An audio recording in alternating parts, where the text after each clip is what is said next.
सोचिए, अगर आपको पुलिस का नोटिस सीधे व्हाट्सएप पर मिले बिना किसी आधिकारिक प्रक्रिया का पालन किए, क्या ये कानूनी रूप से सही होगा?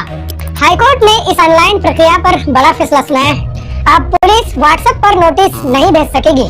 क्या आप जानते हैं यह कैसे आपके कानूनी अधिकार और प्रक्रिया का उल्लंघन करता है? क्या डिजिटल या ऑनलाइन नोटिस आपकी आजादी पर खतरा बन सकते हैं? हाईकोर्ट ने अब साफ कर दिया है कि पुलिस को हर हाल में तय कानूनी प्रक्रिया का पालन करना ही होगा। अगर आपको व्हाट्सएप पर पुलिस का नोटिस मिले तो आपको जवाब देना चाहिए या नहीं, इस बात पर कोर्ट का महत्वपूर्ण आदेश आया है। जानिए कैसे बदलने वाली है अब कानूनी प्रक्रिया।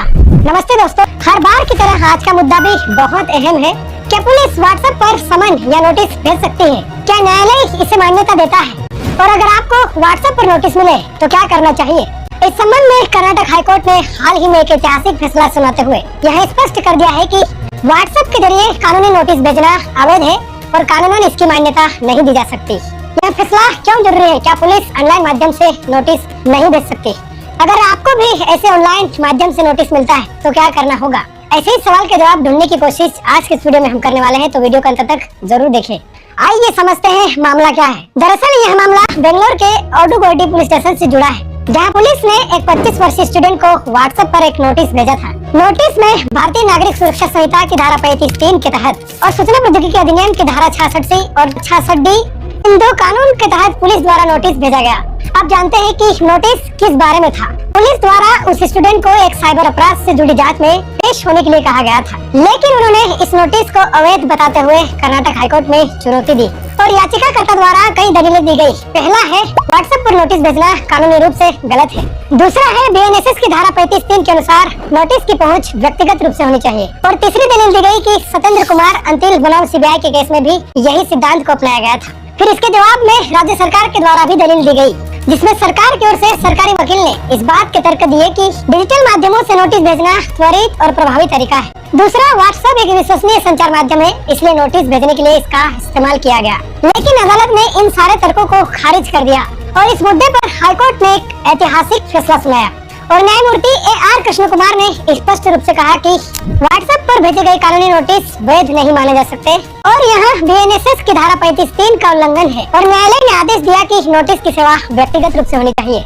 और कहा कि व्हाट्सएप या अन्य डिजिटल प्लेटफॉर्म के जरिए नोटिस भेजना कानूनी रूप से स्वीकार्य नहीं है। और आगे कहा कि अगर पुलिस नोटिस देना चाहती है तो उसे कानूनी प्रक्रिया का पालन करना होगा।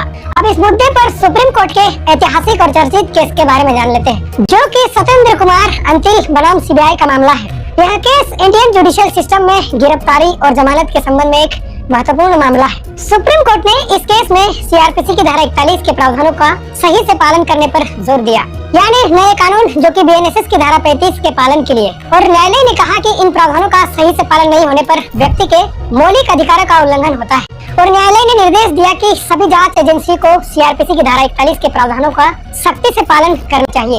यह निर्णय न्यायपालिका और जांच एजेंसी को याद दिलाता है कि आजादी का अधिकार एक पवित्र अधिकार है और इसे न्यायिक प्रक्रिया की खामियों या अनुचित देरी से प्रभावित होने से बचाना चाहिए। और अंत में सुप्रीम कोर्ट ने यह भी कहा कि जमानत एक नियम है और जेल अपवाद है। इस प्रकार सत्येंद्र कुमार अंतिल बनाम सीबीआई का यह मामला भारतीय न्यायिक व्यवस्था में गिरफ्तारी और जमानत के मामले में सुधार के लिए एक महत्वपूर्ण मामला है और ये आरोपी के मौलिक अधिकारों की रक्षा को सुनिश्चित करता है। आप समझते हैं कि इस फैसले का आपके लिए क्या मतलब है? अगर कभी आपको व्हाट्सएप पर लीगल नोटिस मिले तो आपको क्या करना चाहिए? सबसे पहले घबराए नहीं, फिर जांच करें कि किस कानून के तहत नोटिस जारी किया गया है और ध्यान दें कि किसी भी समन या कानूनी नोटिस को व्यक्तिगत रूप से दिया जाना चाहिए। और अगर आपको व्हाट्सएप पर नोटिस मिला है तो इसको चुनौती देने के लिए कानूनी सलाह लेना चाहिए। इस मुद्दे पर सुप्रीम कोर्ट और हाई कोर्ट दोनों ही स्पष्ट कर चुके हैं कि इलेक्ट्रिक या ऑनलाइन माध्यम से नोटिस भेजना वैध प्रक्रिया नहीं है। कानून सबके लिए समान है, चाहे पुलिस हो या आम नागरिक। सभी को नियम का पालन करना होगा। अगर यह जानकारी आपको उपयोगी लगी है तो इसे लाइक करें और ज्यादा से ज्यादा शेयर करें।